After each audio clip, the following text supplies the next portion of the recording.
Mga ka-anglers, yung ano, pag wala pa akong pang kumakagat sa pamingwit, dito ako naglilibang. Ginawa ko noon, tanim ako ng kung ano-anong mga halaman, gulay. Yan, tumubo na sila. Laguna, talbos, okra, lalaki. Ayan, kumuko.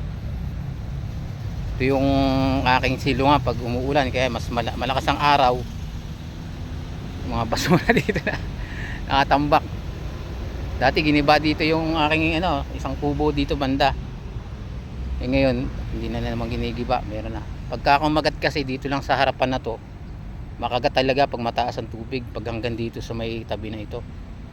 Kaya naabangan ko lang na umulan talaga dahil yung ang cream dory dito ay napakakagat pag malakas mataas ang tubig. Kaya ito nakaabang lang yung silungan na to. Ay, dami ko nang nakuha.